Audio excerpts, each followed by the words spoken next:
Hi ಎಲ್ಲರೂ ನಮಸ್ತೆ ಸ್ನೇಹಿತರೆ, ಎಲ್ರಿಗೂ ಕೂಡ ಮತ್ತೊಮ್ಮೆ ನಿಮ್ಮ ಯೂಟ್ಯೂಬ್ ಚಾನಲ್ಗೆ ಪ್ರೀತಿಯ ಸ್ವಾಗತ. ತುಂಬಾ ಜನ ನಾನು ವಿಡಿಯೋಸ್ ಮಾಡಿ ಹಾಕ್ಬೇಕಾದ್ರೆ ಕೆಳಗಡೆ ಕೆಲವರು ಕಮೆಂಟ್ಗಳ ಹಾಕಿರ್ತೀರ. ಎಸ್ಪೆಷಲಿ ನೋಟಿಫಿಕೇಶನ್ ವಿಚಾರ ಬಂದಾಗ ತುಂಬಾ ಅಂದ್ರೆ ತುಂಬಾ ಉತ್ಸಾಹವನ್ನು ಕಳೆದುಕೊಂಡಿರೋ ರೀತಿ ಮಾತುಗಳನ್ನ ಆಡುವಂಥದ್ದನ್ನ ನೋಡಿದೆ. ದಯವಿಟ್ಟು ಯಾರು ಉತ್ಸಾಹವನ್ನು ಕಳೆದುಕೊಂಡು ಯಾವುದೋ ರೀತಿಯಾದಂಥ ನಿರಾಸೆಗೊಳಗಾಗೋದಂತೂ ಬೇಡ, ಆಯ್ತಾ. ನೋಟಿಫಿಕೇಶನ್ ಆಗೋದು ಬಿಡೋದು ನಮ್ಮ ಕೈಯಲ್ಲಿಲ್ಲ. ನಾವು ಓದೋದಷ್ಟೇ ನಮ್ಮ ಪ್ರಯತ್ನ. ಅದು ಸರ್ಕಾರದ ಮಟ್ಟದಲ್ಲಿರುವಂಥದ್ದು, ಅಲ್ಲಿ ಕುಂತಿರುವಂಥ ಅವಿವೇಕಿಗಳಿಗೆ ಅದು ಆ ಜ್ಞಾನ ಇಲ್ಲ. ಏನು ಕಷ್ಟಪಡ್ತಾ ಇದ್ದಾರೆ, ಯಾಕಿದು ಸಮಸ್ಯೆ ಆಗ್ತದೆ ಅನ್ನೋದು ಇಲ್ಲ. ಇನ್ನೊಂದು ಹೇಳ್ತೀನಿ, ಕಾಂಪಿಟೇಟಿವ್ ಎಕ್ಸಾಮ್ ಫೀಲ್ಡೇ ಲೈಫ್ ಅಲ್ಲ. ಓಕೆನಾ? ಇದನ್ನ ಸರಿಯಾದ ರೀತಿಯಲ್ಲಿ ಗಮನದಲ್ಲಿ ಇಟ್ಕೊಂಡ್ಬಿಡಿ. ಇದೊಂದೇ ಇದ್ರೆ ನಾನು ಏನೋ ಮಾಡ್ತೀನಿ, ಏನೋ ಆಗ್ತೀನಿ, ಸಾವಿರಾರು ದಾರಿಗಳ ಕೆಲಸಗಳು ಕಾಯ್ತಾ ಇರ್ತವೆ. ಬಟ್ ಇದು ಒಂದು ಪ್ಲಾನ್ ಎ. ಇದಾಗಿಲ್ಲ ಅಂದ್ರೆ ಪ್ಲಾನ್ ಬಿ. ಅದ್ರಲ್ಲೂ ನಮ್ಮ ಸ್ಟೇಟ್ ಎಕ್ಸಾಮ್ಸ್ಗೆ ಹೋದವರಿಗೆ 100% ಹೇಳ್ತೀನಿ, UPSC ಹೋದವ್ರಿಗಾದ್ರೂ ಪ್ಲಾನ್ ಬಿ ಇರುತ್ತೆ ಗೊತ್ತಿಲ್ಲ, ಇಲ್ಲಿ ಮಾತ್ರ ಇರಲೇಬೇಕು. ಯಾಕಂದ್ರೆ ಇವ್ರು ಮಾಡೋ ನೋಟಿಫಿಕೇಶನ್, ಇವ್ರು ಮಾಡೋ ಕರಪ್ಷನ್ ಅಲ್ಲಿ ನಾವು ಜಾಬ್ ತೆಗೆದುಕೊಳ್ತೀವಿ ಅನ್ನೋದೇ ಕನ್ಫರ್ಮ್ ಇಲ್ಲ.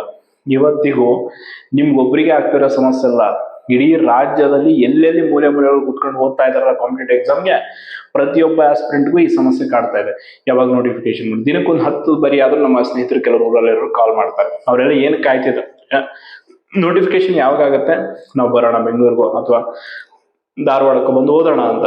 ಅವರಿಗೆ ಪ್ರತಿದಿನ ಕೂಡ ಒಂದೊಂದು ನ್ಯೂಸ್ಗಳು ಇವರೆಲ್ಲ ಮಾಡೋ ಸರ್ಕಾರದ ಚಟುವಟಿಕೆಗಳನ್ನ ನೋಡಿ ಇನ್ನೇನು ಈ ವರ್ಷ ನೋಟಿಫಿಕೇಶನ್ ಇವ್ರು ಮಾಡಲ್ಲ ಅನ್ನೋ ಹಂತಕ್ಕೆ ಬಂದು ನಿಂತು ಕೆಲವರು ಆಲ್ರೆಡಿ ಬೇರೆ ಬೇರೆ ಕೆಲಸ ನೋಡ್ಕೊಂಡ್ಬಿಟ್ಟಿದ್ದಾರೆ. ಯಾಕಂದ್ರೆ ಜೀವನ ಬದುಕಬೇಕು. ಇವತ್ತು ಬೆಳಗ್ಗೆ ಆದ್ರೆ ಒಬ್ಬ ಮಾಮೂಲಿ ಸುಮ್ಮನೆ ನಿನ್ ಖಾಲಿಯಪ್ಪ, ನೀನೇನು ಕೆಲಸ ಮಾಡೋದು, ನಿನ್ಗೆ ಯಾವ ರೆಸ್ಪಾನ್ಸಿಬಿಲಿಟಿನೂ ಇಲ್ಲ, ಮನೇಲಿ ಚೆನ್ನಾಗಿ ಊಟಕ್ಕೆ ಬಟ್ಟೆಗೆಲ್ಲ ಚೆನ್ನಾಗಿದೆ ಆದ್ರೂ ದಿನಕ್ಕೆ 100 ರಿಂದ 200 ರೂಪಾಯಿ ಇನ್ನೊಬ್ಬ ವೈಯಕ್ತಿಕ ಖರ್ಚಿಗೆ ಹಣ ಬೇಕು. ಅಥವಾ ನೀನು ಎಲ್ಲೋ ಇದು ಓದ್ತಿದ್ಯಾ ಅಂದ್ರೆ ದಿನ ಒಂದು 300 ರಿಂದ 500 ರೂಪಾಯಿ ಖರ್ಚಿರುತ್ತೆ.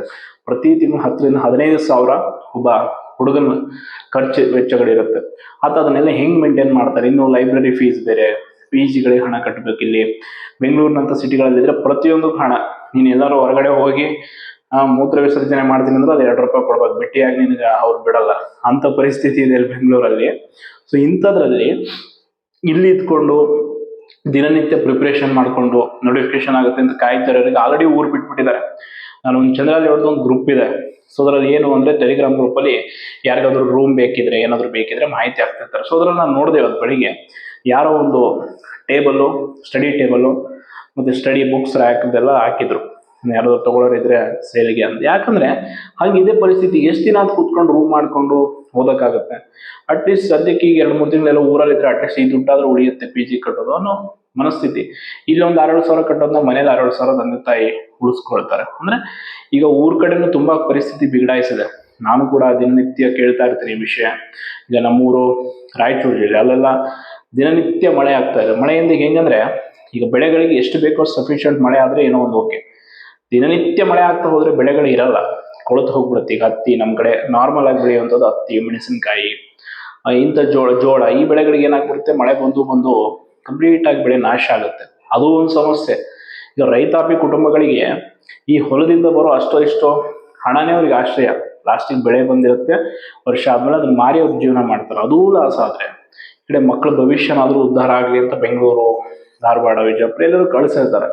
ಅವ್ರ ಜೀವನನೂ ಇತ್ತ ಕಡೆ ಎಕ್ಸಾಮ್ಸ್ ಇಲ್ಲ, ನೋಟಿಫಿಕೇಶನ್ ಇಲ್ಲ. ಊರಲ್ಲಿ ಹೆಂಗಂದ್ರೆ 7 ವರ್ಷ ಆಯ್ತಪ್ಪ, 8 ವರ್ಷ ಆಯ್ತು, ಇನ್ನೂ ಯಾವ್ದು ನೌಕರಿ ಆಗ್ಲಿಲ್ಲ ಅಂತ ಕೇಳ್ತಿರ್ತಾರೆ ಜನ. ಅವ್ರಿಗೇನ್ ಗೊತ್ತು ಹಿಂಗಿದೆ ಸಿಚುವೇಶನ್ ಅನ್ನೋದು. ಓದ್ತಿದ್ದಾನೆ ಏನೋ ಆಯ್ತೇನೋ ಅಂತ ಹಿಂಗೆ. ಇಲ್ಲಿ ನೋಡಿದ್ರೆ ಇಷ್ಟು ಕಷ್ಟಗಳು. ಓದ್ಲಿ ಪಾಸ್ ಆಗಿಲ್ಲ ಅನ್ನೋದು ಬೇರೆ ಕಡೆ, ನೋಟಿಫಿಕೇಶನ್ ಮಾಡ್ತಿದ್ದಲ್ಲ ಇವರು. ದಿನನಿತ್ಯ ನಮ್ಮ ಏಜ್ಗಳು ಹೋಗ್ತಾ ಇದೆ. ಈಗ 25 ವರ್ಷ ಆಯ್ತು, ಇನ್ನೊಂದು ನೋಟಿಫಿಕೇಶನ್ ಆಗೋಷ್ಟು 30 ವರ್ಷಕ್ಕೆ ಬಂದು ನಿಂತಿರ್ತಾನೆ.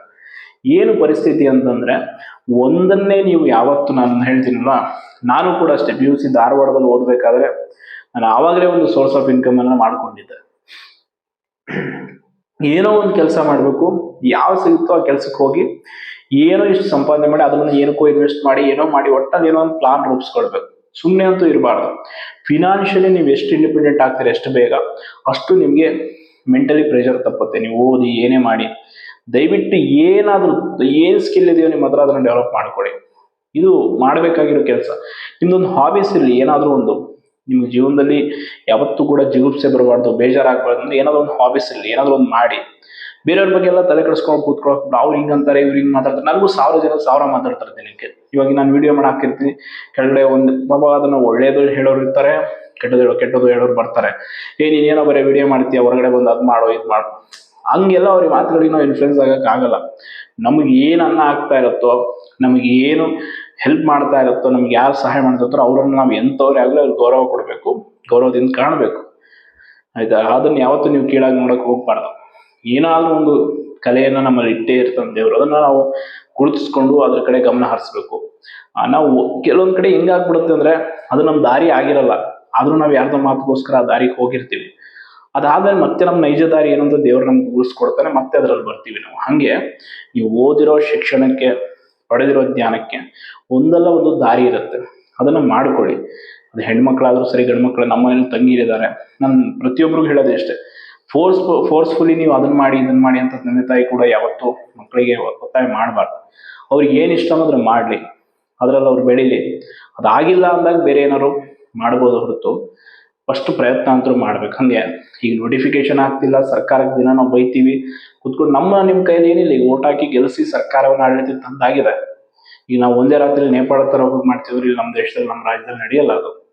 ಈ ವ್ಯವಸ್ಥೆನೇ ಬೇರೆ ಇದೆ. ಆ ದೇಶಗಳ ಕಾನೂನು, ಅಲ್ಲಿನ ಸ್ಥಿತಿಗತಿನೇ ಬೇರೆ, ನಮ್ಮ ದೇಶದ ಕಾನೂನು ವ್ಯವಸ್ಥೆನೇ ಬೇರೆ.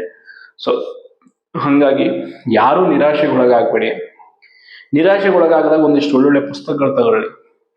ಯಾವ್ದಾದ್ರು ಒಳ್ಳೊಳ್ಳೆ ಬುಕ್ಸ್ ಇರುತ್ತೆ. ಇತ್ತೀಚೆಗೆ ನಾನೊಂದು ಬುಕ್ ಓದೆ, ಅಶೋಕ್ ಮೆಜ್ಜಿ ಸರ್ ಬರೆದಿದ್ದು, ಬಿದ್ದು ಗೆದ್ದವರು ಅಂತೇಳಿ. ಜೀವನದಲ್ಲಿ ತುಂಬಾ ಕಷ್ಟದ ಪರಿಸ್ಥಿತಿಗಳನ್ನ ಅನುಭವಿಸಿ ಗೆದ್ದಂಥವ್ರು ಹಲವಾರು ಜನ. ನಮ್ಮ KGF ಸಂಗೀತ ನಿರ್ದೇಶಕ ರವಿ ಬಸವರಾಜ್ ಅವ್ರ ಜೀವನ, ಹಲವಾರು ಜನರ ಕಥೆಗಳನ್ನ ಪುಸ್ತಕದಲ್ಲಿ ಓದಿದೆ. ಅಂತ ಪುಸ್ತಕಗಳನ್ನು ಓದಿ, ಪಾಸಿಟಿವ್ ಥಿಂಕಿಂಗ್ ಅಂತ ಒಂದು ಎಂಡಮೂರಿ ವೀರೇಂದ್ರನಾಥ್ ಅಂತೇಳಿ ಅವ್ರದ್ದು ಒಂದು ಪುಸ್ತಕ ಇದೆ, ಅಂಥವ್ನು ಓದಿದಾಗ, ಅಥವಾ ಯೂಟ್ಯೂಬಲ್ಲಿ ಗುರುರಾಜ್ ಕರ್ಜಿಗೆ ಅವ್ರದ್ದು DN ಮೋಟಿವ್ ಅಂತ ಒಂದೇನೋ ಯೂಟ್ಯೂಬ್ ಚಾನಲ್ ಇದೆ. ಎಲ್ಲದಕ್ಕಿಂತ ಹೆಚ್ಚಾಗಿ ನಮ್ಮ ಸಿದ್ದೇಶ್ವರ ಸ್ವಾಮೀಜಿ ಅವ್ರದ್ದು ವಿಜಯಪುರ, ಅವ್ರ ಮಾತುಗಳು ಅಂಥವ್ರದ್ದೇನು ಕೇಳಿ ಸ್ವಲ್ಪ ಮನಸ್ಸಿಗೆ ನಿರಾಳ ಆಗುತ್ತೆ. ಆಮೇಲೆ ಮತ್ತೆ ನಿಮ್ಮ ಪ್ರಿಪ್ರೇಷನ್ ಮಾಡಿ, ಯಾವತ್ತೂ ಒತ್ತಡಕ್ಕೊಳಗಾಗಬೇಡಿ. ಆಯ್ತಾ? ಆಗಿಲ್ಲ, ಏನಾಯ್ತು, ಜೀವನದಲ್ಲಿ ಪ್ರತಿಯೊಬ್ಬರಿಗೂ ದೇವ್ರ ಒಂದು ದಾರಿ ಅಂತ ಇಟ್ಟಿರ್ತಾನೆ, ಅದು ಸಿಗುತ್ತೆ. ಎಲ್ಲವೂ ನಾವು ಅನ್ಕೊಂಡಾಗ ಸಿಗದೇ ಇರ್ಬೋದು, ಅಂದ್ರೆ ನಮಗೆ ಟೈಮ್ಗೆ ಅದು ಆಗಲ್ಲ, ಬಟ್ ಒಂದಲ್ಲ ಒಂದು ಟೈಮ್ಗೆ ಅದು ಆಗೇ ಆಗುತ್ತೆ. ನೀವು ಅದನ್ನು ಪ್ರಯತ್ನ ಪಡ್ತಾ ಇರ್ಬೇಕಷ್ಟೇ. ಯಾವತ್ತು ನಾವು ಬದುಕಿರೋದು ಇವತ್ತು, ಎಷ್ಟೋ ಜನ ಕೊರೋನಾದಲ್ಲಿ ನಮ್ಮ ಜೀವನವನ್ನೇ ಕಳ್ಕೊಂಡ್ಬಿಟ್ಟಿದ್ದಾರೆ. ಅಟ್ಲೀಸ್ಟ್ ನಮ್ಗೆ ದೇವ್ರ ಒಂದು ಒಳ್ಳೆ ಬದುಕು ಕೊಟ್ಟಿದ್ದಾನೆ. ಇವತ್ತು ನಾವು ಇಲ್ಲಿ ಕೂತ್ಕೊಂಡು ಉಸಿರಾಡ್ತಿದೀವಿ ಅಂದ್ರೂ ಕೂಡ ಅದು ಒಂದು ಸಾಧನೆ. ಎಷ್ಟೋ ಜನಕ್ಕೆ ಆ ಉಸಿರು ನಿನ್ನೆ ರಾತ್ರಿ ನಿಂತು ಹೋಗ್ಬಿಟ್ಟಿರುತ್ತೆ. ಇವೆಲ್ಲ ಯಾಕೆ ಅಂದ್ರೆ ಬದುಕೋದಕ್ಕೊಂದು ಸಣ್ಣ ಆಸರೆಗೋಸ್ಕರ ಅಷ್ಟೇ ಎಲ್ಲರೂ ಮಾಡ್ತಾ ಇರೋದು. ಯಾರು ಹೆಚ್ಚಿಗೆ ಏನು ಸಂಪಾದನೆ ಮಾಡಿ ಶಾಶ್ವತವಾಗಿ ಯಾವುದೂ ಇರಲ್ಲ, ಬಟ್ ಹೆಚ್ಚು ಒತ್ತಡಕ್ಕೊಳಗಾಗೋದಂತೂ ಬೇಡ. ತುಂಬಾ ಜನ ಇತ್ತೀಚೆಗೆ ಧಾರವಾಡದಲ್ಲಿ ಒಬ್ರು ಯಾರೋ ನಮ್ಮ ಸ್ನೇಹಿತರು ಆತ್ಮಹತ್ಯೆ ಮಾಡೋದು, ಅವೆಲ್ಲ ಯಾಕೆ ಅಂತ, ಬದುಕಿಗಿಂತ ಬದುಕಿದ್ರೆ ಎಲ್ಲಿ ಏನಾದರೂ ಸಾಧನೆ ಮಾಡ್ಬೋದು, ಬಟ್ ಆತ್ಮಹತ್ಯೆ ಮಾಡ್ಕೊಳ್ಳುವಂಥದ್ದು ಅವೆಲ್ಲ ಬೇಡ. ಅಂಡ್ ಅಬ್ದುಲ್ ಕಲಾಂ ಅವ್ರದ್ದು ಒಂದು ಸ್ಟೋರಿ ಹೇಳ್ತೀನಿ ಚಿಕ್ಕದಾಗಿ, ಶಾರ್ಟ್ ಆಗಿ. ಅವರು ಯಾವುದೋ ಒಂದು ತಮ್ಗೆ ಇಷ್ಟವಾದ ಹುದ್ದೆಗೆ ಟ್ರೈ ಮಾಡ್ತಾ ಇರ್ತಾರೆ. ಆ ಹುದ್ದೆಗೆ ಟ್ರೈ ಮಾಡಿದಾಗ 10 ಜನ ಇಂಟರ್ವ್ಯೂ ಹೋಗಿರ್ತಾರೆ. 10 ಜನರಲ್ಲಿ ಇವರು ಇರ್ತಾರೆ. 10 ಜನರಲ್ಲಿ 9 ಜನ ಸೆಲೆಕ್ಷನ್ ಆಗಿಬಿಡ್ತಾರೆ. ಇರೋದಲ್ಲಿ 9 ಪೋಸ್ಟ್ ಇರುತ್ತೆ, 10 ಜನ ಹೋಗಿರ್ತಾರೆ. ಇವ್ರು ಒಬ್ಬರೇ ಕಡೆದಾಗಿ, ಬಟ್ ಅವ್ರಿಗಿನ್ನ ಟ್ಯಾಲೆಂಟ್ ಇರ್ತಾರೆ ಇವರು, ಅದೇನೋ ಸೆಲೆಕ್ಷನ್ ಆಗಲ್ಲ. ಹಂಗಂತ ಇವ್ರು ಅವತ್ತು ಕೊರಕೊಂಡು ಕೂತ್ಕೊಳ್ಳಲ್ಲ, ಹಂಗೆ ಪ್ರಯತ್ನ ಮಾಡ್ತಾರೆ, ಅದು ಇದು ಮಾಡ್ತಾರೆ. ಕಡೆಗೆ ಇವರು ರಾಷ್ಟ್ರಪತಿ ಹುದ್ದೆಗೆ ಹೋಗ್ತಾರೆ. ಆ 9 ಜನ ಏನು ಇವರು ಇಂಟರ್ವ್ಯೂ ಸೆಲೆಕ್ಟ್ ಆಗಿದ್ರಲ್ಲ, ಆ 9 ಜನ ಇವ್ರಿಗೆ ಸಲ್ಯೂಟ್ ಹೊಡೆಯುವಂತ ಟೈಮ್ ಬರುತ್ತೆ. ಸೊ ಹಂಗೆ ನಮಗೆ ದೇವರು ಅದಕ್ಕಿಂತ ಏನೋ ದೊಡ್ಡದಾಗಿ ಇಟ್ಟಿರ್ತಾನೆ, ಅದಕ್ಕೆ ಅದು ನಮಗೆ ಸಿಕ್ಕಿರಲ್ಲ. ಸೊ ಬಿಡಿ, ಅದನ್ನ ಬಿಟ್ಟು ಇನ್ನೊಂದು ಪ್ರಯತ್ನವನ್ನ ಮಾಡಿ, ಒಳ್ಳೇದಾಗುತ್ತೆ ಅಂತ ಹೇಳ್ತಾ